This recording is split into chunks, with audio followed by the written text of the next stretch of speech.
नहीं तो आप दूसरी तरफ भी देख लीजिए, एनडीए में भी अभी कोई सीट शेयरिंग का या बाकी मामला बिल्कुल लोग आपस में निपटा लिए हों, वहाँ भी वही स्थिति है।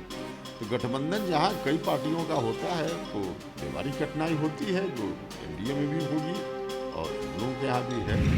चिराग पासवान जी क्या करेंगे इस पर हम कैसे बता दें, इस पर कोई सीएम बता नीतीश कुमार के खिलाफ बोलते हैं, वो भी बोल रहे हैं, आपके और उनके सुर एक ही जैसे हो रहे हैं। नहीं, देखिए सुर एक जैसा होना ही काफ़ी नहीं है। अगर वास्तव में वो चाहते हैं, जो बोल रहे हैं उसके अनुकूल चाहते हैं, तो सिर्फ बोलना नहीं, एक्शन में आना पड़ेगा। आरजेडी की तरफ से ये तय कर दिया गया है कि तेजस्वी यादव ही सीएम कैंडिडेट होंगे, लेकिन क्या महागठबंधन इस बात पर सहमति देगा कि तेजस्वी यादव ही सीएम कैंडिडेट होंगे? देखिए हमने अपने बारे में साफ साफ कह दिया कि हम महागठबंधन के किसी भी डिसीजन में बाधक नहीं बने। महागठबंधन जो डिसीजन करेगा हमारी पार्टी उसको मानेगी। नमस्कार, मैं हूं देवांशु, आप देख रहे हैं न्यूज़ 4 नेशन। महागठबंधन में सीट शेयरिंग का ऐलान नहीं हुआ है, लेकिन ये भी साफ नहीं हो पा रहा है कब तक हो पाएगा। हालांकि कल उपेंद्र कुशवाहा ने तेजस्वी यादव से मुलाकात की थी। इस मुलाकात के बाद क्या महागठबंधन में सीट शेयरिंग ये कह सकते हैं कि फाइनल दौर में पहुंच चुकी है? हमारे साथ बात करने के लिए रालोसपा के प्रमुख उपेंद्र कुशवाहा हैं। कल आपने तेजस्वी यादव से मुलाकात की है। सबसे पहले क्या बात हुई है? क्या महागठबंधन में सीट शेयरिंग फाइनल दौर में पहुँच चुका है? देखिए तेजस्वी यादव से मुलाकात हुई है, तो गठबंधन की रणनीति किस तरह से हो, क्या रणनीति हो, सीट शेयरिंग का मामला और बाकी जो भी मुद्दे हैं, उन तमाम मुद्दों पर चर्चा हुई है। अब बाकी बहुत विस्तार से बताना मीडिया के माध्यम से ज़रूरी नहीं है, लेकिन चर्चा हुई है चुनाव के संदर्भ में। नहीं लग रहा है कि देरी हो रही है? कहा जाता है कि दूध का छला छाछ भी फूंक के पीता है। लोकसभा चुनाव में इसी देरी का नतीजा रहा कि आप लोगों को नुकसान हो गया। स्वाभाविक रूप से ही तो बार बार हम बोलते रहे, लगातार बोलते रहे कि जितनी जल्दी सब मामला का निष्पादन हो जाए उतना लाभ होगा। स्वाभाविक रूप से विलम्ब होने से नुकसान भी होगा उसका। कहाँ कहाँ अड़चन आ रही है? क्या वजह है कि देरी हो रही है? नहीं देखिए, व्यवहारिक कठिनाई होती है और कई पार्टी के लोग हैं, एडजस्ट करना है आपस में, और इसके चलते थोड़ी कठिनाई है और विलम्ब हो रहा है। बाकी कोई मेजर इशू नहीं है विलम्ब का जिसको हम कोई गंभीर रूप में आपको बता पाएँ। आप शुरू से ही कहते रहे हैं कि मैं विष पीने के लिए तैयार हूं। आप कहते रहे हैं कि देरी हो रही है, लेकिन आपकी बातों को कोई भी महागठबंधन में तवज्जो नहीं मिल रहा है। सीट शेयरिंग को लेकर ऐसा लग रहा है कोई सीरियस है ही नहीं।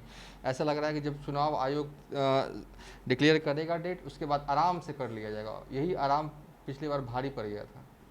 नहीं तो आप दूसरी तरफ भी देख लीजिए, एनडीए में भी अभी कोई सीट शेयरिंग का या बाकी मामला बिल्कुल लोग आपस में निपटा लिए हों, वहाँ भी वही स्थिति है।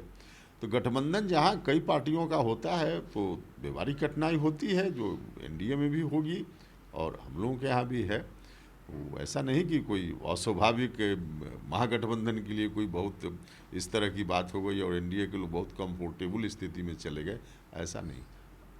आरजेडी की तरफ से ये तय कर दिया गया है कि तेजस्वी यादव ही सीएम कैंडिडेट होंगे, लेकिन क्या महागठबंधन इस बात पर सहमति देगा कि तेजस्वी यादव ही सीएम कैंडिडेट होंगे? देखिए हमने अपने बारे में साफ साफ कह दिया कि हम महागठबंधन के किसी भी डिसीजन में बाधक नहीं बनेंगे। महागठबंधन जो डिसीजन करेगा हमारी पार्टी उसको मानेगी, लेकिन महागठबंधन का डिसीजन होना चाहिए। अलग अलग पार्टी का डिसीजन अपनी जगह है। हमारी पार्टी के लोग भी कुछ बोलेंगे, आरजेडी के लोग कुछ बोल रहे हैं, कांग्रेस के लोग अलग, मुकेश सहनी जी अलग, सब लोग मिलकर एक स्वर बनाएं, महागठबंधन उस निर्णय को एडॉप्ट करे, महागठबंधन डिसीजन ले, उसके बाद हम सब लोग साथ होंगे। यह स्थिति जल्दी होनी चाहिए, अब तक नहीं हुई है। जब बैठकें होंगी सीएम उम्मीदवारों को लेकर महागठबंधन में, तो आपकी स्थिति, रालोसपा की स्थिति क्या होगी? आपका भी डिसीजन होगा ना? क्या होगा तेजस्वी यादव को लेकर? नहीं, अलग से मेरा क्या डिसीजन होगा? महागठबंधन का जो डिसीजन होगा उसको मानने के लिए गठबंधन की सभी पार्टियां बाध्य होंगी, मानना चाहिए, क्योंकि डिसीजन सब लोग मिलकर कलेक्टिव करेंगे ना। लेकिन उसमें आप भी डिसीजन में आप भी अपना बात रखेंगे ना, आप क्या यह करेंगे? स्वाभाविक रूप से जहाँ डिसीजन होता है 5 आदमी बैठते हैं तो पांचों लोग अपनी अपनी बात रखता है, वो अलग बात है। लेकिन सब लोगों के विमर्श के उपरांत जो निर्णय होता है, 5 आदमी हैं तो पांचों लोग फिर उसके साथ होते हैं। डेमोक्रेसी का यही नॉर्म्स है, तो उसके आधार पे जो भी डिसीजन होगा देखेंगे। सीएम नीतीश कुमार के खिलाफ चिराग पासवान लगातार आवाज़ बुलंद कर रहे हैं, हर मुद्दे को ट्वीट के माध्यम से घेर रहे हैं। पलायन का मुद्दा हो, बेरोजगारी का मुद्दा हो, क्या लग रहा है चिराग पासवान क्या करने वाले हैं? क्योंकि अभी तक वो एनडीए में है, लेकिन जिस तरीके से बिहार एनडीए के नेता नीतीश कुमार को घेर रहे हैं, आगे वो क्या करेंगे सर, ये बताइए। नहीं, अब क्या करेंगे चिराग पासवान जी क्या करेंगे, इस पर हम कैसे बता दें? उस पर आप भी वही सीएम बता नीतीश कुमार के खिलाफ बोलते हैं, वो भी बोल रहे हैं, आपके और उनके सुर एक ही जैसे हो रहे हैं। नहीं, देखिए, सुर एक जैसा होना ही काफ़ी नहीं है। अगर वास्तव में वो चाहते हैं, जो बोल रहे हैं उसके अनुकूल चाहते हैं, तो सिर्फ बोलना नहीं, एक्शन में आना पड़ेगा।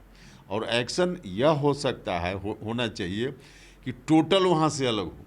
अब एनडीए में आधा एनडीए का समर्थन और आधा एनडीए के खिलाफ, इस तरह की स्थिति मुझको नहीं समझ में आती है।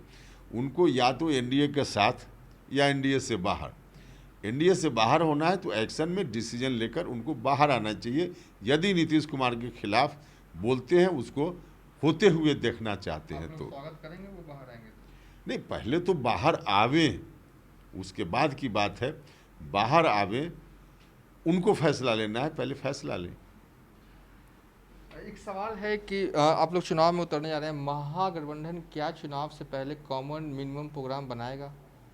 इस पर भी हम लोग मिल बैठ कर बात करेंगे। आज मुकेश सहनी ने आपसे मुलाकात की, इस दौरान क्या बातचीत हुई, अगर कुछ साझा कर सकें? नहीं, स्वाभाविक रूप से सब लोग इसी बात को लेकर हैं कोशिश में कि जल्दी से जल्दी हो जाए, तो इन्हीं मुद्दों पर चर्चा हुई। चलिए, थे रालोसपा के प्रमुख उपेंद्र कुशवाहा, जिन्होंने बताया कि महागठबंधन में सीट शेयरिंग का ऐलान जल्द से जल्द कर देना चाहिए, क्योंकि इसका खामियाजा अगर देर से हुआ तो कहीं ना कहीं महागठबंधन को चुनाव के वक्त उठाना पड़ सकता है। फिलहाल अभी तक के लिए इतना ही। आप देखते रहिए न्यूज़ फॉर नेशन।